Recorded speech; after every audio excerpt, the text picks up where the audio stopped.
Hello, I am coming up with another exciting lecture today. Before that, let me clarify my company's objective first. So, our first objective is to help people with the strategy to overcome difficulties related to the IELTS exam, to know what the examiner is demanding from us and giving them the right thing they want in return. Our second objective is to provide you with organized content at one place so that you stay on track and you don't need to discover other resources for preparing all the four modules of the IELTS exam. Our last criteria is to prepare you as per set criteria of the IELTS exam so that you stay on the right path, which is not the set priority of other teachers claiming to be an IELTS teacher. So it's necessary to remember one thing here. The thing is, if you are not preparing in the right direction, you are wasting your time, money, and energy, and the result of your effort will be zero or nothing. So, what we are doing, we are providing you with the best strategy to overcome difficulties related to the IELTS exam. Secondly, we are providing you the organized content at one place so that you stay on track and don't get confused with bundle of resources available. Let me clear you that IELTS is a step-by-step process and its preparation is only possible if you are receiving an organized content. In this lecture, we will discuss the smart tips and techniques to get band 7 or above in the IELTS exam. So, what you need to do? You have to watch the video till the end. But before that, click on the subscribe button and hit the bell icon.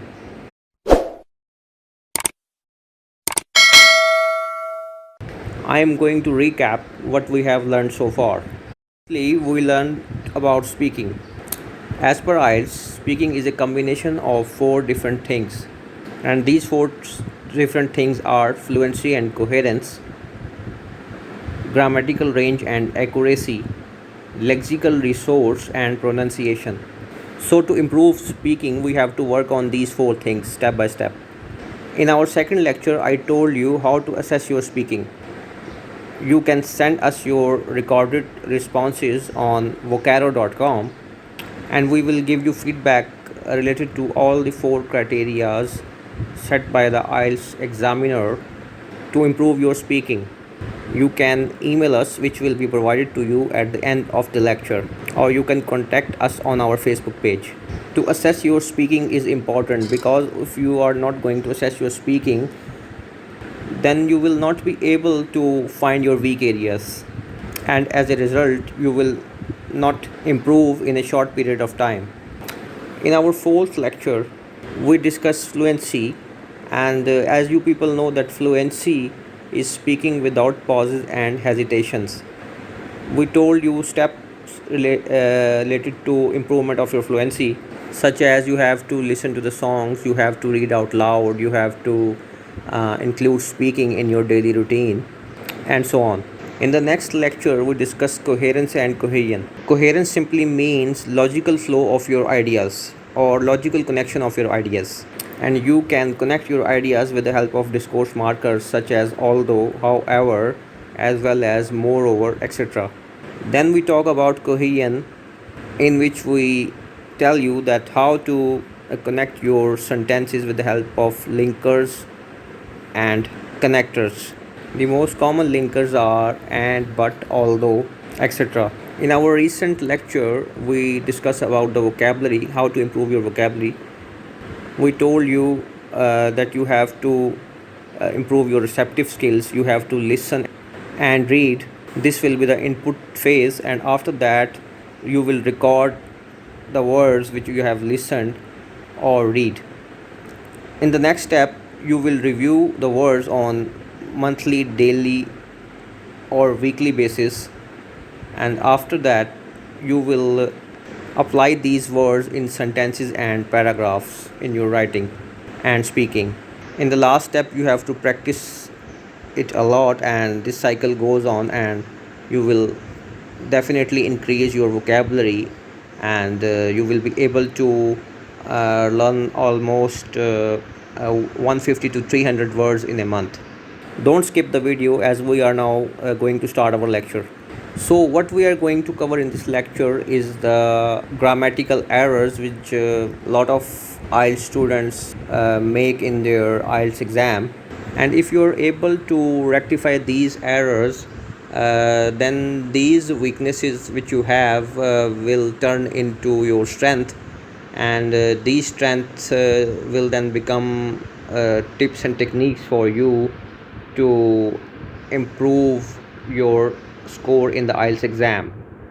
The good news for you people is that after watching this lecture, you will be able to rectify your grammatical mistakes up to 90%, and you don't need to cover the whole grammar to improve your writing and speaking section of the IELTS exam.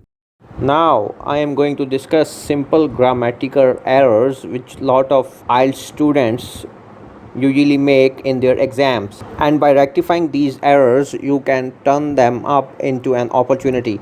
So let's discuss error number 1. Error number 1 is subject verb agreement. It means that subject must agree with the verb.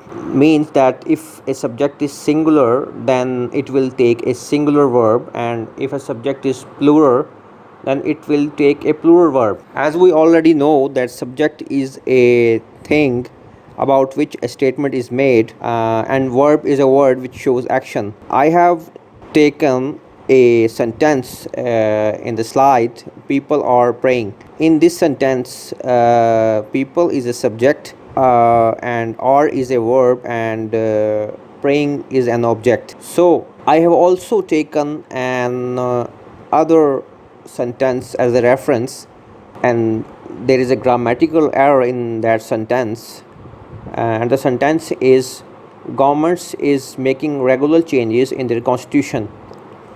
In this sentence, governments, which is a plural subject, after that we cannot use a singular verb, as in this case we are using is. So it's a grammatical error, and we can rectify it by using verb which will be a plural verb, and this verb is are. So the sentence when corrected will look like governments are making regular changes in their constitution. This will be the correct sentence. There are also some sentences in which the subject acts as both singular and plural, and we can add both singular and plural verb with them. I have given an example. The list of items is on the desk. We can use this sentence on both sides. The list of items are on the desk. Both are correct. So the second error is use of articles, and first of all we will discuss the definite article, which is the. Um, we use this article when we are talking specifically about a thing. For example, the Pacific, the Red Sea, the world, the Atlantic, the Nile River. So let's take an example of another sentence. The sentence is, have you heard the news? In that sentence we are talking specifically about a news. Do we will add the with the news. If we are not using the with the news, the sentence will be have you heard news, which will be the wrong sentence. In the second example, we are talking generally about the crime. As we are discussing about societies, is a general thing, so we can't add the with the crime. The article and with an unemployment is redundant here. So the correct sentence will be crime is growing rapidly in societies because of unemployment. We are talking generally about unemployment. That's why we will not place article and with them unemployment. Now I am going to discuss other rules where we can apply the in a sentence. In the first rule, we will add the with a sentence in which the listener knows what we are talking about. For example, we are discussing a specific shop and the listener knows about it. Then we will add the with the shop. I am going to the shop to collect my stitched clothes. Second rule, we can use the with the nationalities. Rule 3 will be that we can add the with the museums, theater, and hotels. Rule number 4, we can add the with the states. If we're talking generally in a sentence, we will not use the. Error number 3 will be while using indefinite article a or an. We can add indefinite article with jobs. If the first word of the job is starting with a consonant, then we will add a with it. For example, in the first sentence, he is a doctor, D is a consonant, so that is why we are adding a with it. But if the first word of the job is starting vowel sound, A, E, I, O, U, then we will add an with the job. For example, he's an artist. Another rule in which we can add a is with the group of words. For example, cup of tea, film. So these words can represent a group, so we will add a before these words. So the error number 4 is regarding countable and uncountable nouns. As we already know that countable nouns are nouns which can be counted, such as egg, cloth, paper, fan, biscuit, while the uncountable nouns are the nouns which uh, cannot be counted, such as air, water, pollution, rice, research, eat, smell, etc. So the rule here is that uncountable nouns are singular, so they cannot take a plural verb. Eating many oily food is unhealthy and leads to an obesity. In this sentence, we know that oily food is uncountable noun, so we cannot add plural verb many with it. We will add a singular verb with it to make it correct. Cannot add an with the obesity because an is redundant here. The second rule is that we cannot add a with the uncountable nouns in the positive sentences. In case of research, which is an uncountable noun, we cannot say a recent research says that ozone layer is getting thinner at the rate of 1% every year. The correct sentence will be research says that the ozone layer is getting thinner at the rate of 1% every year. Or we can say a recent study. A recent study here is not an uncountable noun, so this makes sense.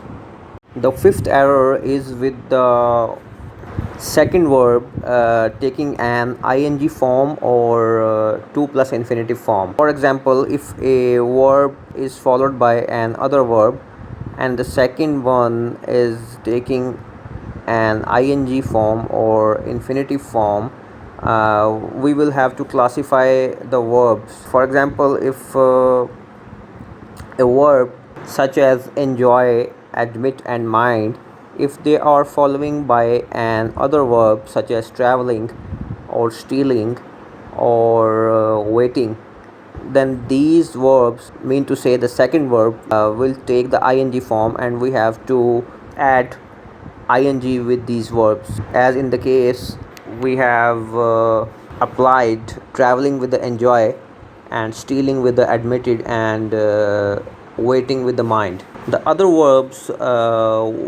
which will take this ing form will be consider. For example, we can say I will consider asking from your parents about you, or you can say I dislike watching movies.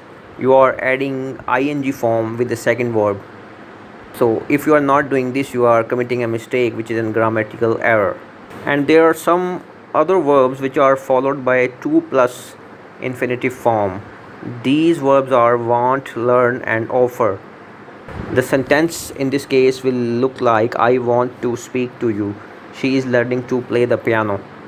So we are adding 2 plus infinitive form with the verb want, learning. You can also say she is offering to arrange a party. So the verbs in this group are expect, hope, plan, prepare, promise, would like. etc.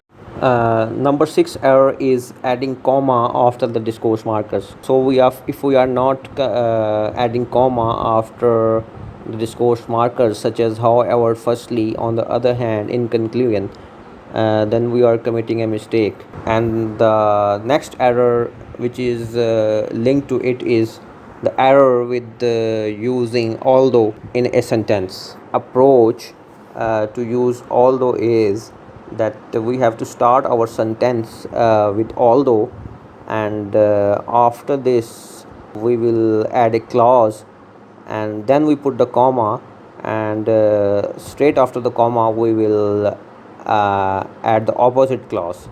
This is the right way to use although.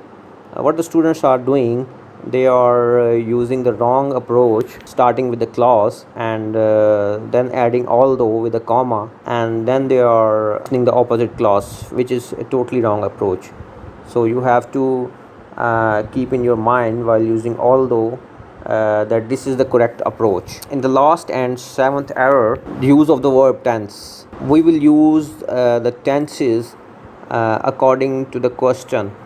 For example, if the examiner is asking us question in a past tense, then we will answer him in the past tense. If he is asking question in the present tense, then we will reply him in the present tense. We can also add other tenses depending upon the situation, but this is not always the case. So what you have to do, if you want to have a complete grip on your tenses, you can take online classes with me, and at the end of the lecture I will provide my number and email address. You can contact me and I will make you perfect in the use of tenses. In the speaking portion, if you are using a variety of tenses, then it will definitely have an impact on your score. But if you are using it in a wrong sense, then this will hurt your score. So you have to take care of while using different tenses. So this is the end of our lecture, and thank you very much. So I am the presenter, and my name is Rehan Abdul Rab, and I am an IELTS trainer and CEO of IELTS Positive Edge. You can post your queries on our Facebook page, IELTS Positive Edge, and you can subscribe our YouTube channel, IELTS Positive Edge, and you can follow us on Instagram. You can also email us at ieltspositiveedge@gmail.com. You can also contact us through WhatsApp number, which I have mentioned, 00923217420668. So thanks for watching, and I hope so that this lecture will help you a lot in improving your scores. Bye bye.